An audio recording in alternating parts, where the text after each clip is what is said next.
So I am well aware that I am all that stands between you and the open road to get on your way today. So I hope that this will be worth your time as we spend together here, and just am happy to be here with you, and so excited to hear the buzz in the room and everyone talking about how useful these last 2 days have been. So I'm really glad that we are able to do this, this event for all of you.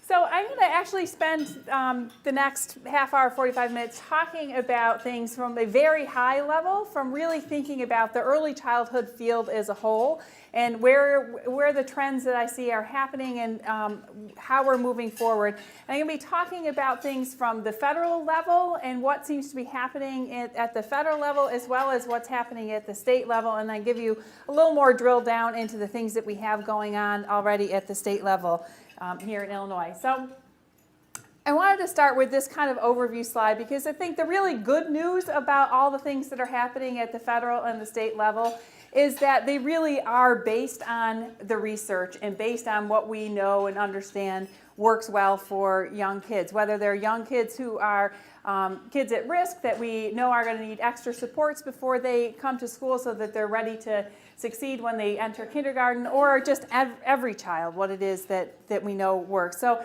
things like knowing that we need to start early and stay with it. So I think gone are the days where people are thinking that a summer program before you enter kindergarten is going to make a lasting difference in the life of a young child. And really gone are the days where people even think that starting at age 4 or age 3 is really going to make the difference for the kids who are in much more vulnerable situations for their early childhood years. People get that learning starts at birth, and that the supports for learning need to start at birth, and that what you do in those early years matters a whole lot, but matters a whole lot more if you're able to continue that across the child's entire developmental timeline. Secondly, be intense. So again, gone are the days when we think that sending out a parent newsletter is going to have a meaningful impact on the lives of young, vulnerable kids and their families. So we know that we have to be intensive in the services that we provide young kids and the families. And what you're seeing in trends in both state policy and in federal policy are towards much more intensive and research-based strategies to intervene in young kids' lives.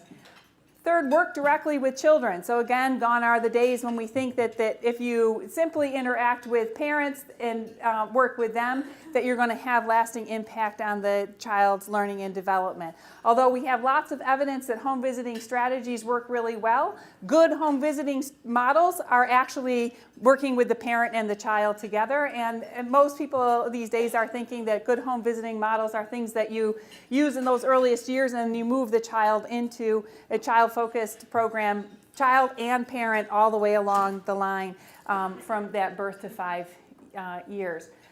Next, be comprehensive and flexible. So we're not thinking that if you just provide educational services to a young kid that you're going to make the difference that you need to make in that kid's and family's lives, that you need to be able to provide the health, the mental health, the nutrition, all the other kind of services. And be flexible. Well, this one I'm not really going to say is evident in the trends in the federal and state. It's one of those, I think, next frontiers for us to really understand. Actually, what's been happening is a little bit of a trend in the opposite direction because of our emphasis on research-based strategies and implementing programs with fidelity to the research-based results that they have. What we're instead seeing is a lot of much more rigid program models out there in the field, and this is sort of a next frontier to understand how do you be true to research base and still be flexible enough to meet the needs of young kids and their families in the way they present to you in real communities. Next, focus on the kids who are most able to benefit from what you have to offer. So this is where the trend is going, I think, nationally. This is what we've been thinking about as a state. I will not say that the current proposals that are out there necessarily in our state reflect this focusing on the children most able to benefit from what you have to offer. And I trust there's a lot of work all of you are doing to look at the proposals that are on the board for especially our early intervention program and make the case that, in fact, yes, we ought to be focusing our resources on kids who really can benefit from that. And I'm referring to the movement from 30 to 50% of developmental delay for eligibility. But as a long-term trend and as a field, this is what we're working on. focusing on the kids who are most able to benefit from what we have to offer.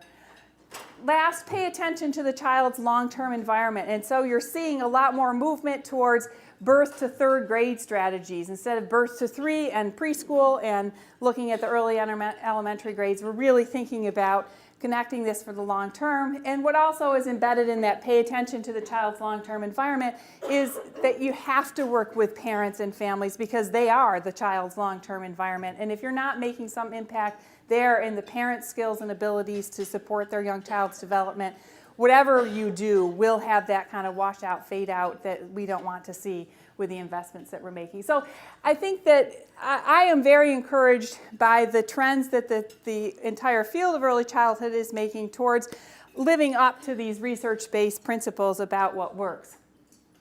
This is just a little snapshot for you of our state and of the kids that we have in our state. As of 2013, we have just under 1 million children who are age 5 and under in our state, or kindergarten age and under. There is a trend in our state toward fewer and fewer births every year. We're down at about 10% of births over the last 6-8 years. So this is an interesting trend. So as we look at the kindergarten classes coming up now, they're going to be smaller and smaller for a while. Remains to be seen now that we've had a little bit of an economic upturn, whether our births will start to grow again. But basically, we are seeing fewer kids in our state, and that at the same time that we're seeing more young children who are born into poverty or near poverty, but a real downturn in the number of kids who are born in more economically higher status families. So 43% of kids will be considered children with high needs. This is a new kind of federal term that is taking over the field. This is how they are defining the group of children that they're focusing federal resources on. And it's a sort of quick and dirty definition of a child with high needs is a child in a family with an income below 200% of the federal poverty level, or twice the federal poverty level. And you may also be a child with high needs for other reasons, like a child with special needs, developmental delays, something like that.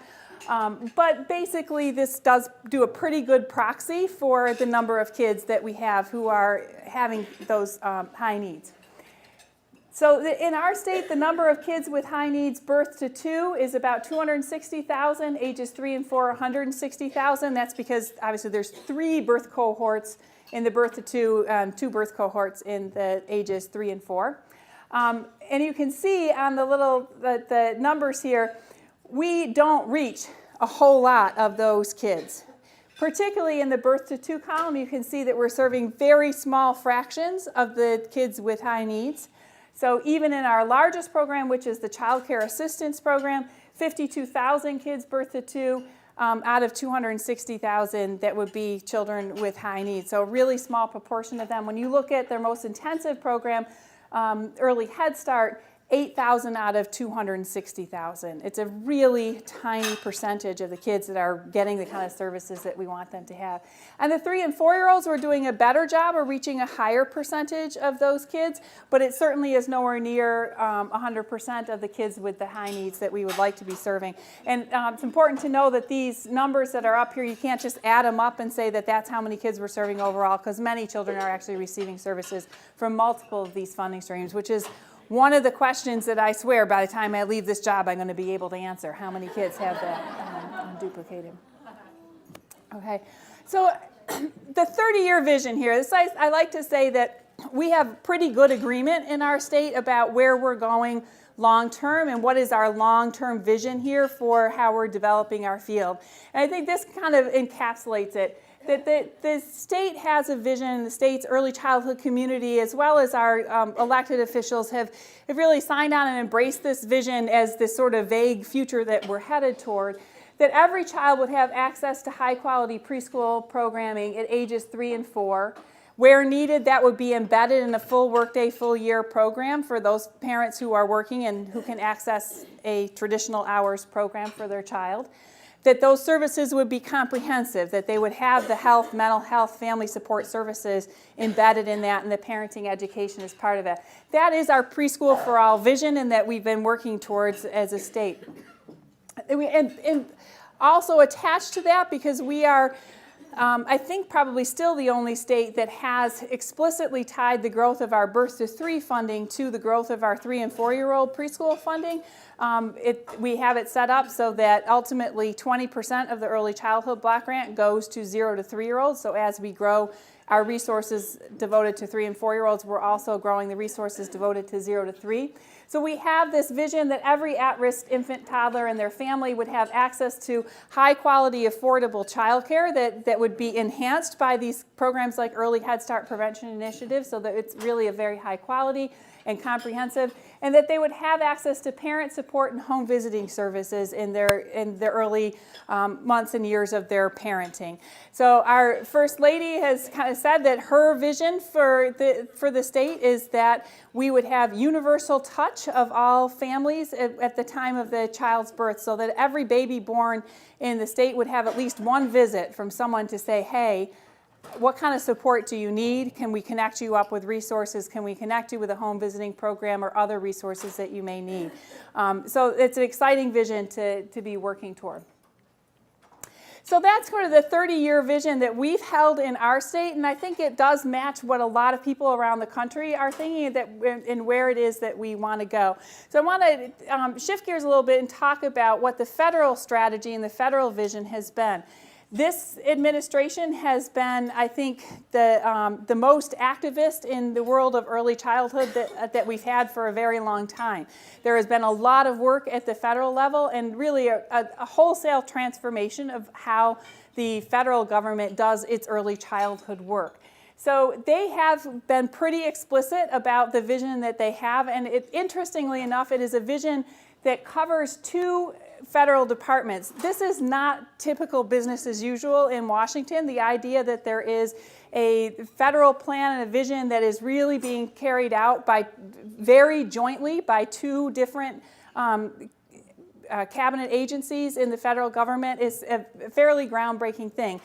Prior to the Obama administration, early childhood issues were pretty much the purview of the Department of Health and Human Services. Head Start, child care, they were all based in there. And the only thing that the Department of Education really did around early childhood was early childhood special education for very young kids.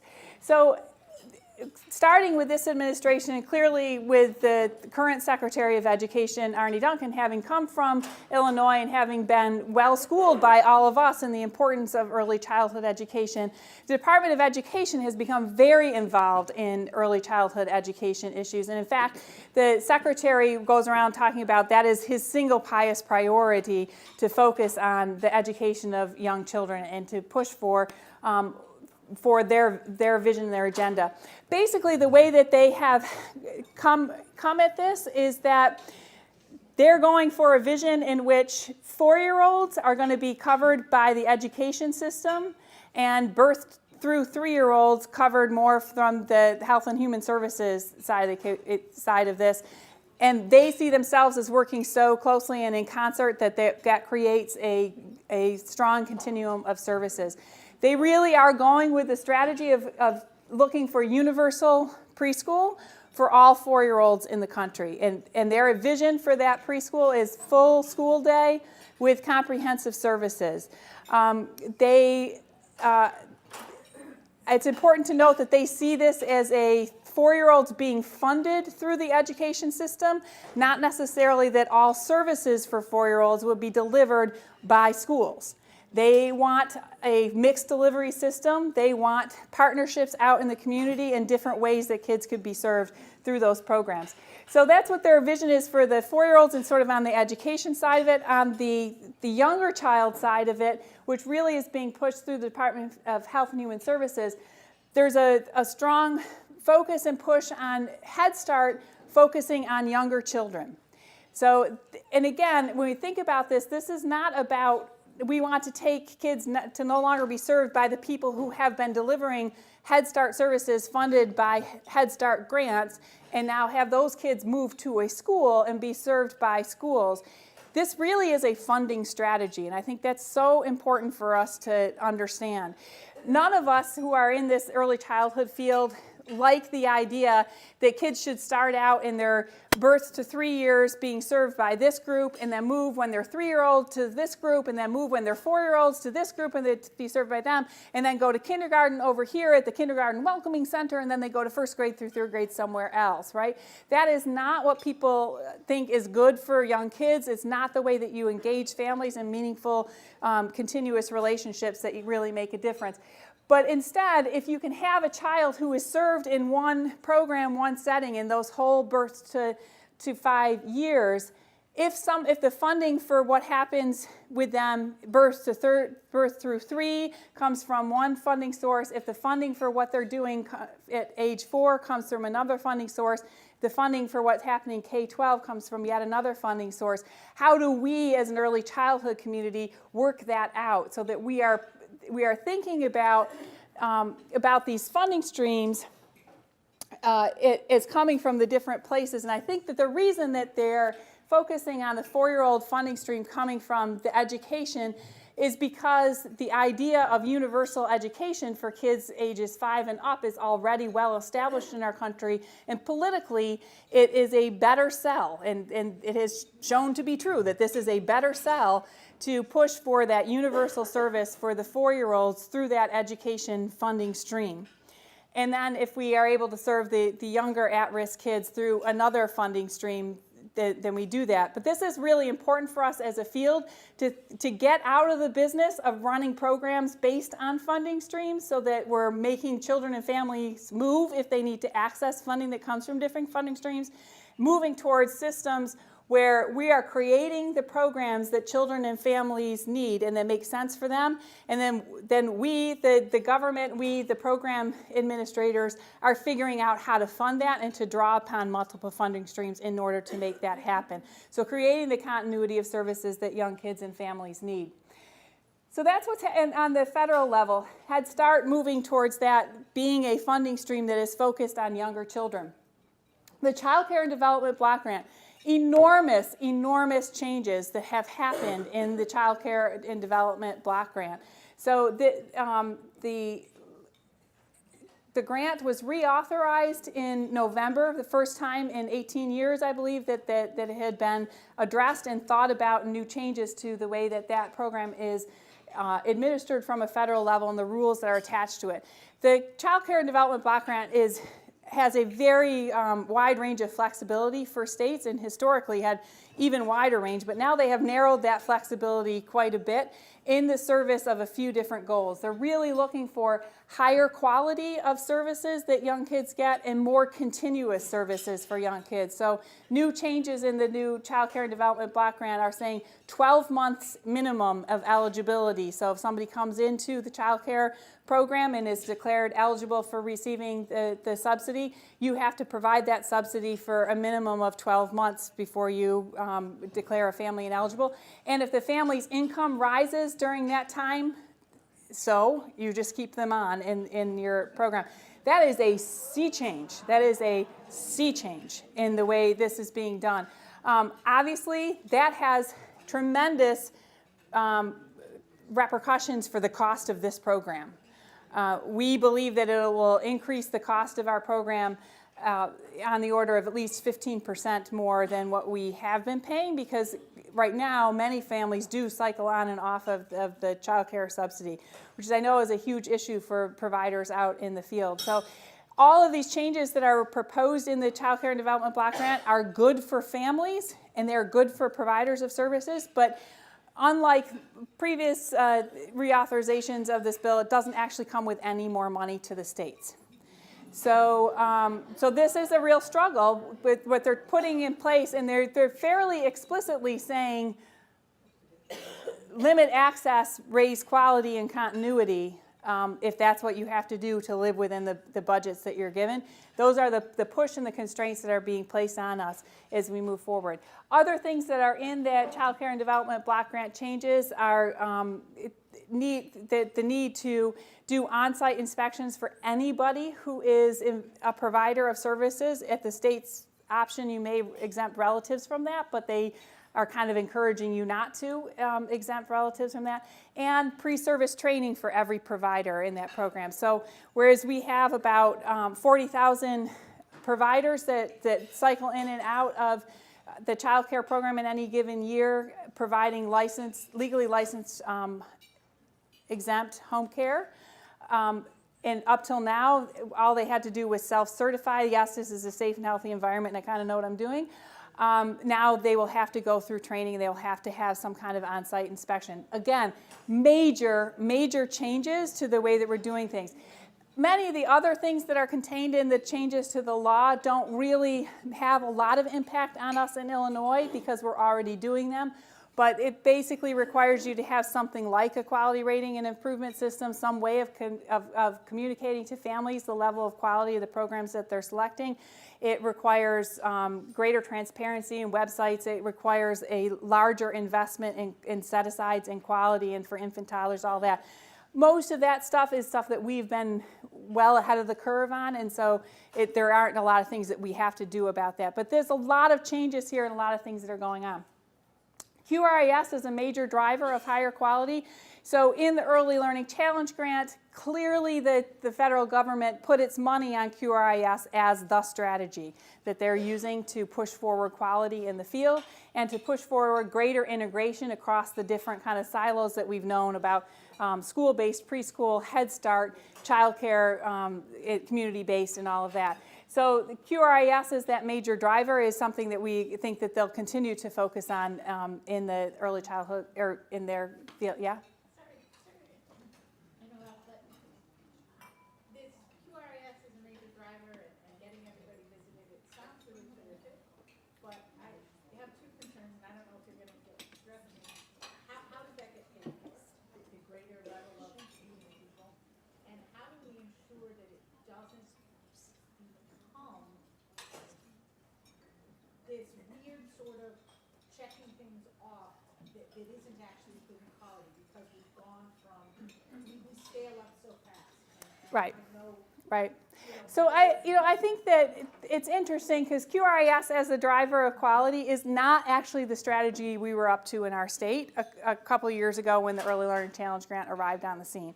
Really, and I'll talk about this in a minute, what our strategy had been as a state is blending and braiding, layering of funding streams and of funding stream requirements onto programs. So QRIS is this driver of pushing people towards higher quality. Is a strategy that we've tried to figure out how to adapt well to our settings.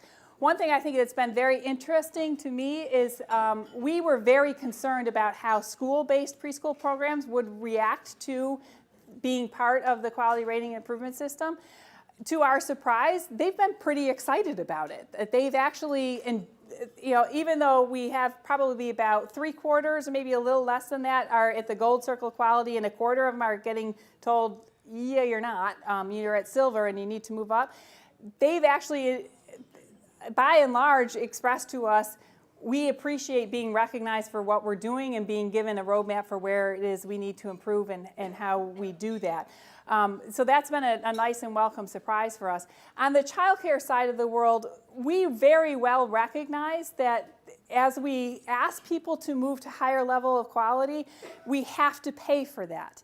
And that's not a simple thing to do. We clearly already have in our rules and our way of doing things, we have add-ons for different levels of quality. So if you're at the gold circle of quality, a 15% add-on to your reimbursement rate, we have all the cost models and everything laid out that clearly show us it costs more than 15% more if you're doing this right. Our models also pretty clearly show us that if you're doing the bare bones, what licensing expects of you, and you're getting the full reimbursement, the base reimbursement rate of the state, you can make a pretty healthy profit. So we need to think about that and how we do our financing of our early childhood programs so that we are actually rewarding and paying for that higher level of quality and not just asking people to do it but not giving them the resources that they need. And it's complicated and complex. The other question about how do you make that not just to check off the boxes, I think that government regulation can only do what government regulation can do. If you have people out in programs that wish to look at QRIS as something that they simply check a box, just like an accreditation system, if people want to look at it as something that they just check a box, then that is what it will be for them. And if you have folks who are using it as tools to really improve and reflect upon their practice, it can be a powerful tool to help them do that kind of stuff. There is no system under which we can go out there and in a meaningful way observe and rate to the level that we would need to actually check on whether all of these things are at the level of quality we want them to be at. Visiting a program, just like an accreditation system, visiting a program once every 3 or 5 years with a one-day visit cannot tell you that everything is going to be great all the time in those settings. So the QRIS is a driver of quality. It's a driver. In our state, we see it as one of many tools in the toolbox to be able to try to push towards quality. About paying of the people, the visitors. We don't have enough people to go and do the visits to assess. I mean, there's one system about how do we pay the programs, but how do we pay and train the people doing the visiting? If we want now so many more places to get visited, I'm not sure that there's a good plan for that. Right, so I think that this is one of the issues with the QRIS as a strategy, because again, if we know that visiting even once every 3 years is not enough to really make that difference. However, the expense, it costs the state somewhere on the order of $1,000 per classroom to do a visit, to do assessments for QRIS. It's a pretty expensive strategy. And I think we got to look over time at the value of that and what it means. So I'm going to move on a little bit. Expanding home visiting is another clear strategy that the federal government has doubled down on with their MCV program, Maternal Infant Early Childhood Home Visiting. And here is where we really are seeing that push towards research-based models and using only research-based models to do home visiting, which has definitely its pluses and minuses. But the overall point here is that there is a federal strategy. It's pretty darn clear what it is that they're trying to do. All of the work that I talked about yesterday with the National Study of Early Care and Education is to understand this whole field better, to know what's out there in the world. And then the Institute of Medicine report about the workforce is really looking across all of this and thinking about it in a much more holistic way than they ever have before. What do I think is in the cards for the future for federal strategy? Well, from what I'm seeing as things are kind of building up and what advocacy groups are starting to tee up, what you're starting to hear bubble up in conversations, even in the, I expect that this will actually be a real topic in the 2016 presidential election, affordable quality childcare for the middle class.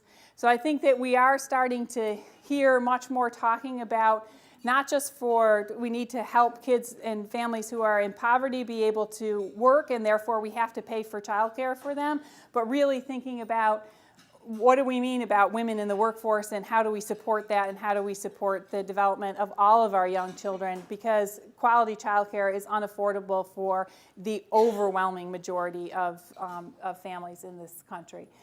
Major attention to and investment in the early childhood workforce, I think, is another thing that we're going to be seeing for sure, because that Institute of Medicine report was designed to lay the groundwork for a major push in this area. So that's what's happening on the federal level. And in Illinois, historically, our major strategy, as I said a minute ago, has really been pushing towards preschool for all.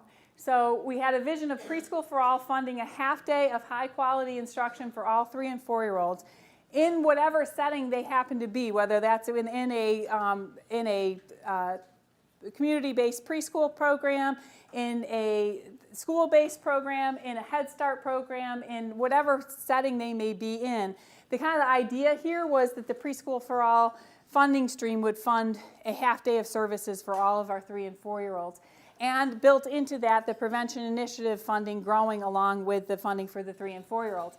And our idea here was to blend and braid multiple funding streams together to make sure that the full complement of services that a child and family is receiving is provided for. So using child care assistance, Head Start, and Early Head Start. We have many programs in our state that are funded by all 3 of those funding streams to be able to put together the full package of services that a kid and a family needs.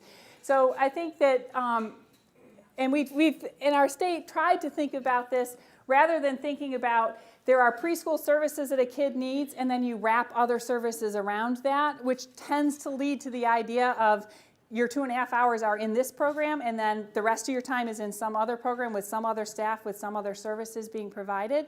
We've tried to look at it of really combining those funding streams into a single seamless program, using child care funding as the base if that family needs full day, full year care. Using Head Start funding as the base if that family needs the comprehensive services. And with the Preschool for All funding in those blended braided programs coming in to add that extra layer of quality and the extra requirements that come along with that of the certified teacher, of the research-based curriculum, all that kind of stuff. So it's been a strategy, instead of a strategy of just saying, here are things that we think you ought to do, go ahead and try to do them, and if you can show us you did, we'll give you some more money. It's a strategy of saying, here are some grant funds because we want you to do these specific things. We want you to layer these quality things on top of what it is that you're doing. So that's kind of been what our state has had as its strategy for the last, decade, I would say, is how we've been working towards this. And it has been this more vision of trying to go to universal services. Well, with the Great Recession, we had been really building up the number of slots and the services that we had in Preschool for All. We hit the Great Recession, and we have fallen off that significantly. So we're down about 20 plus % of children who are receiving Preschool for All services in our state, and also down on the number of kids 0 to 3 that are receiving state-funded services.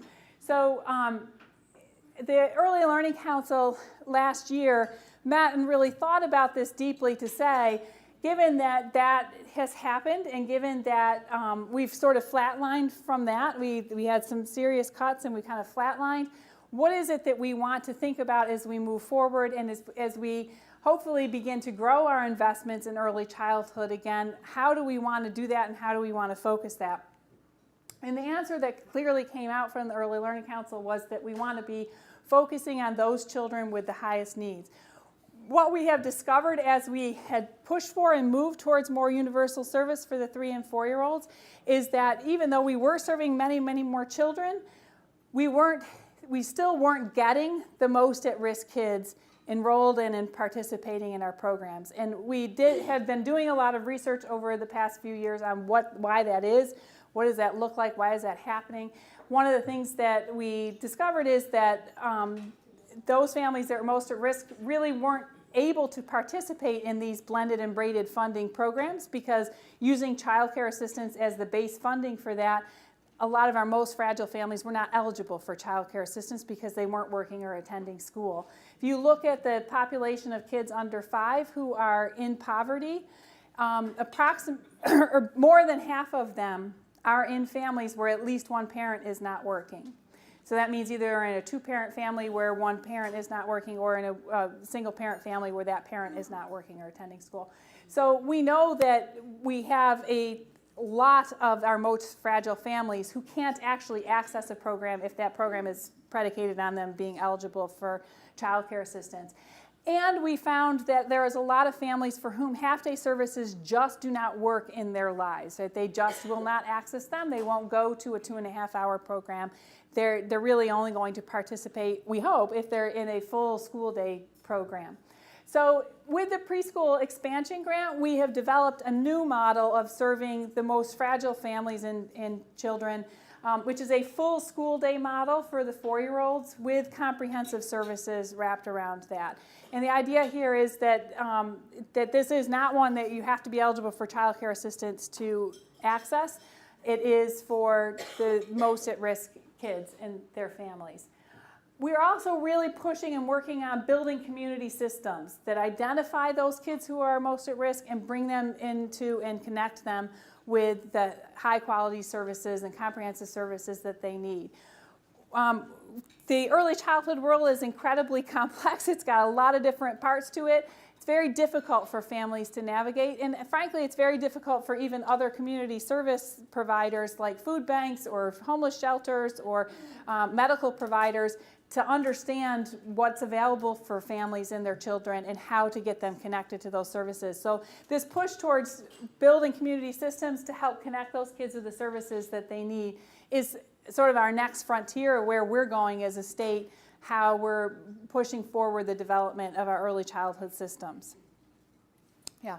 You mentioned with the child care block grant, the changes with eligibility, that they keep their eligibility for a year.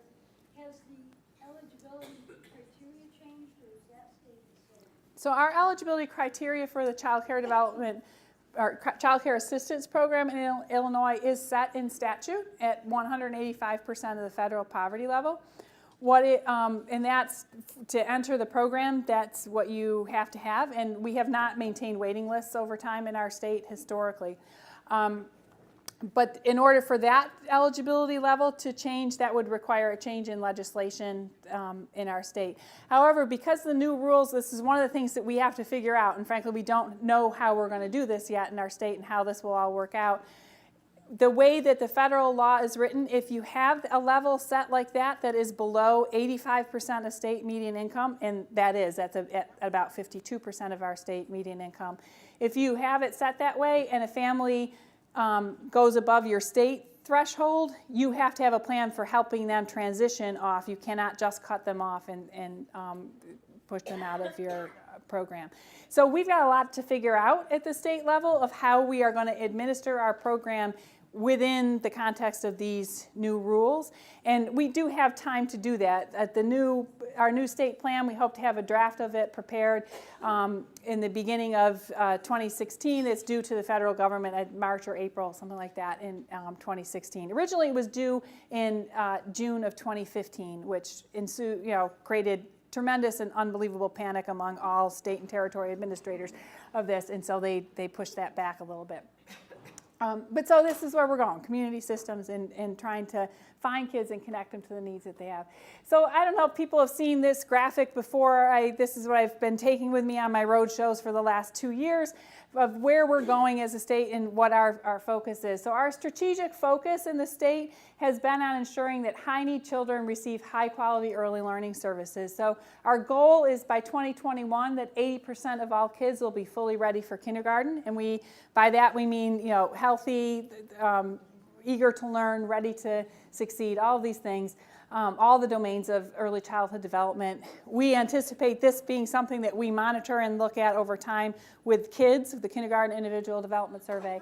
Right now, we don't actually have data on how many kids are ready for kindergarten, so we just created this as our goal.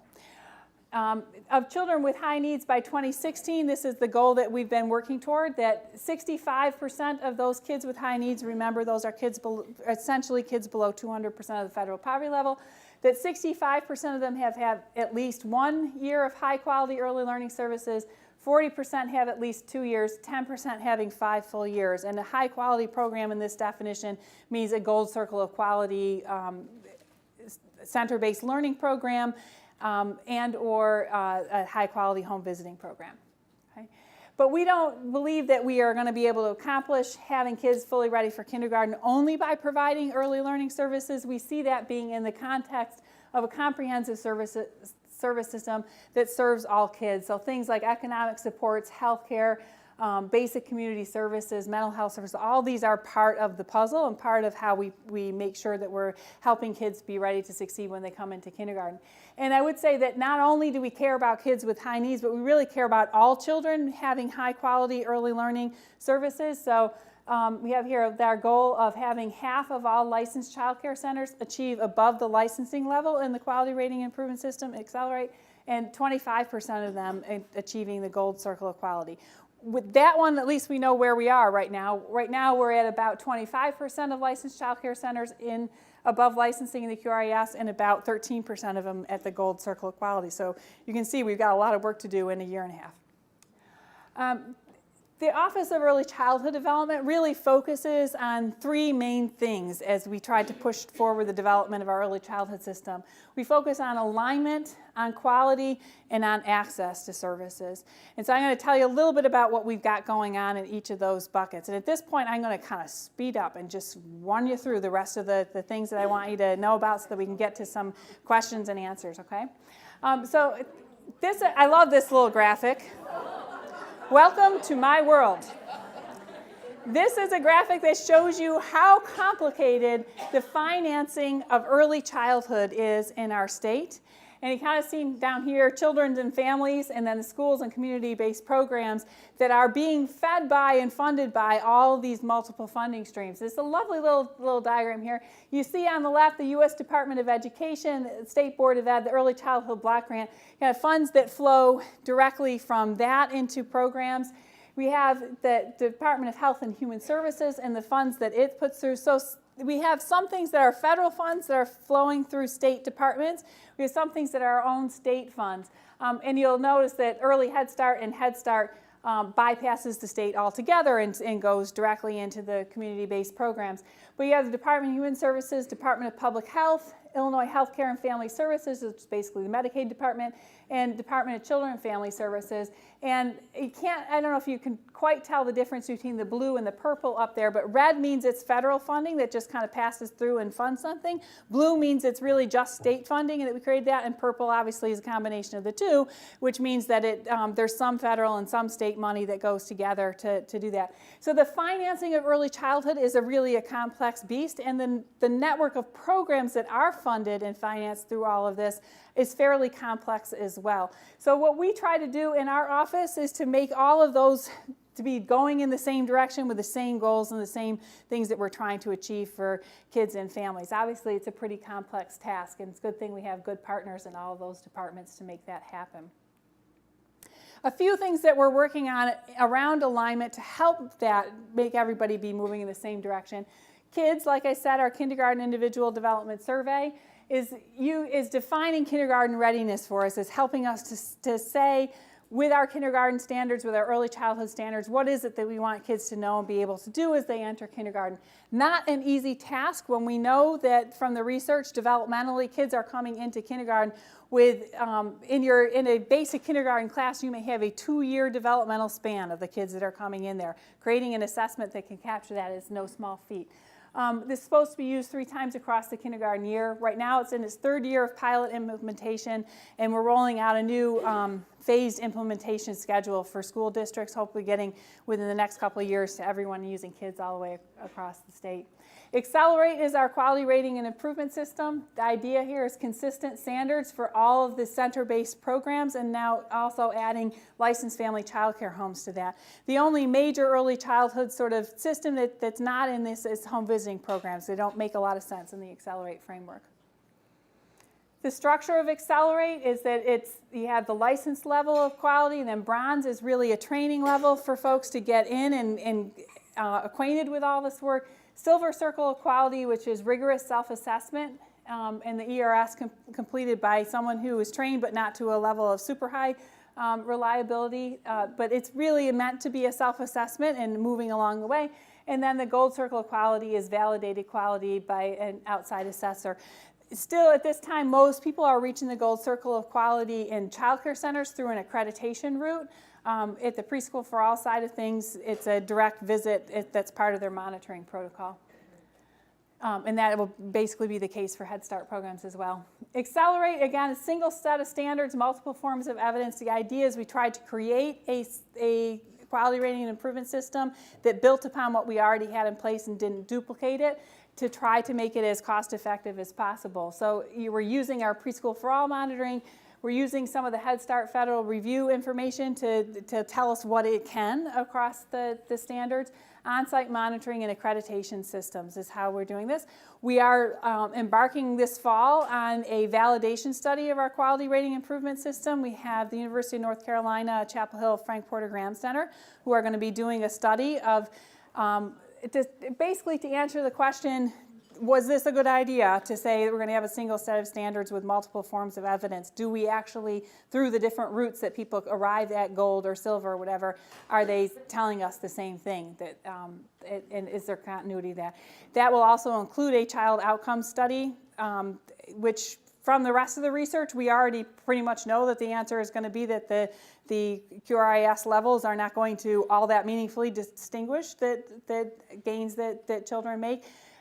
Because this is a very complex beast.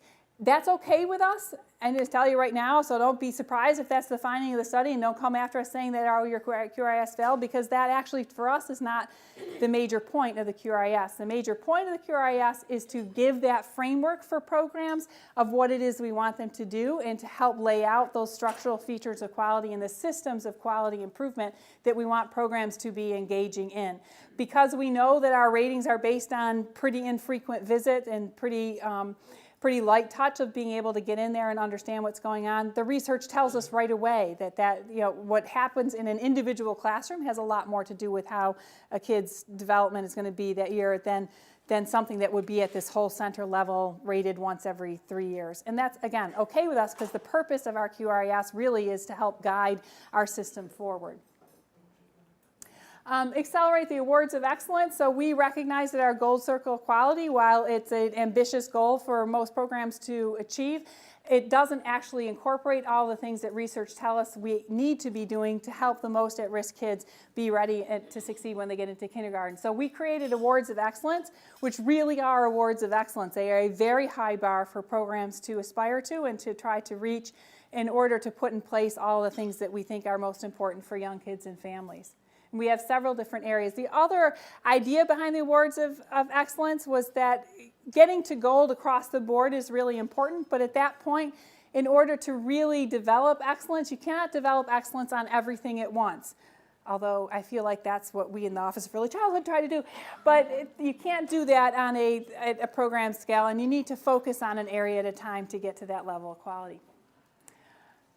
Also in quality, we're focusing a lot on licensing and credentials. So we're trying to strengthen our licensing system by instituting a new key indicator system. So this will be where instead of right now, it's everybody gets the exact same treatment from a licensing rep. They go out and they do their licensing visit and they look at every single standard for every single place.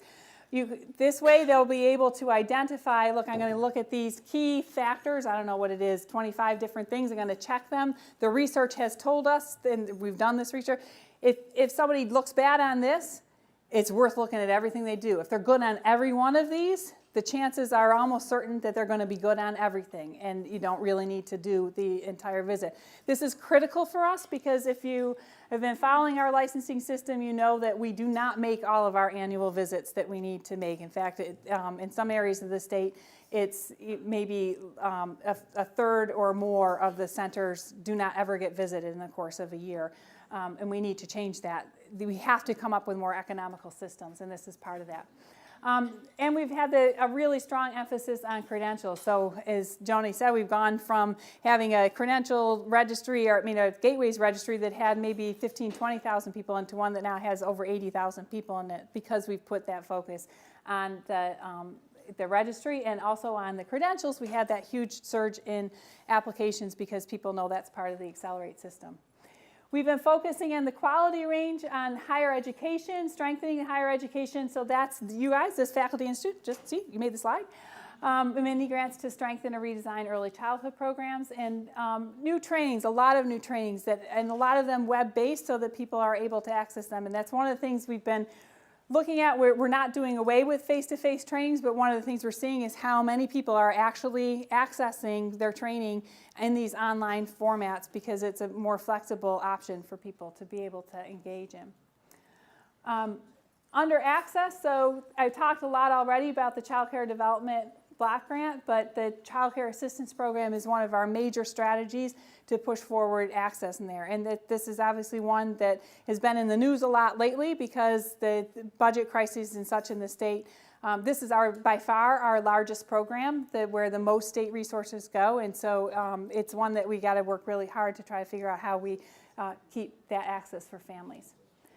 Head Start and Early Head Start. So the federal government has been pouring a lot of money into these programs. In particular, they put a lot of money last summer into the Early Head Start Child Care Partnerships. So really borrowing on the way that Illinois has been thinking about layering on funding streams and their requirements to build up quality is exactly the strategy that the Early Head Start program has taken to build the quality of infant toddler care in the country.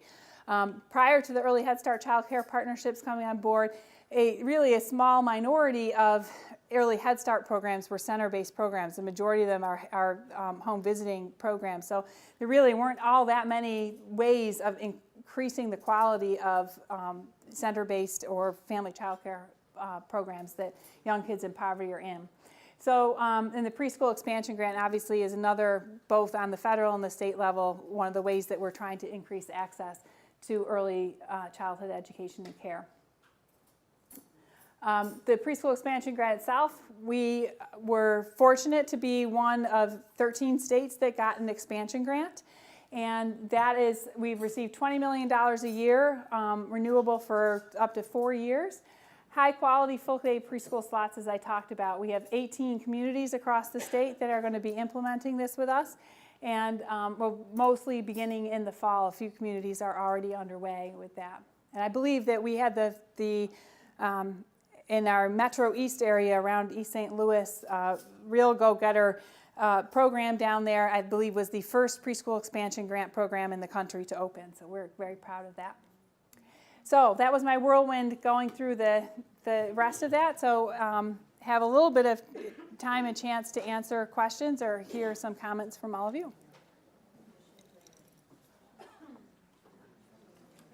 See, now you really pushed through that end there, so now you guys are all like, oh my God, I don't know if I can really respond to that.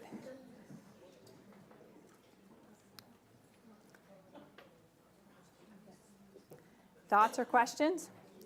Thoughts about the direction that the feds are going here? Thoughts or questions about where we are as a state headed with our early childhood policy? Strong desire to get on the road?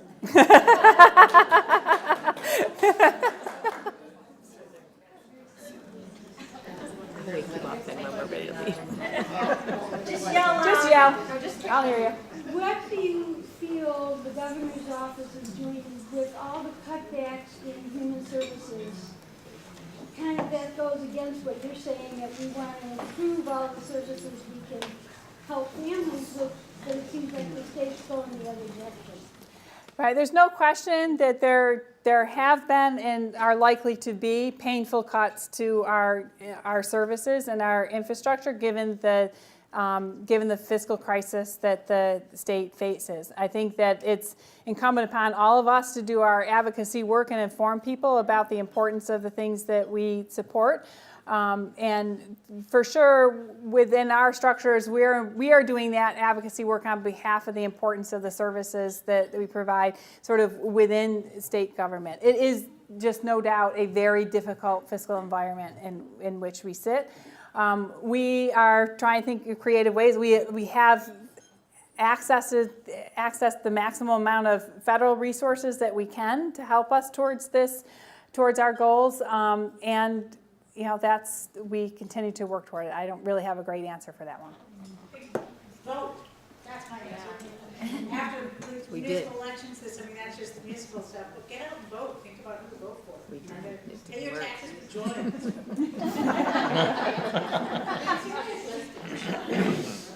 I'm wondering what networking we can do with ISBE as they roll out the regulatory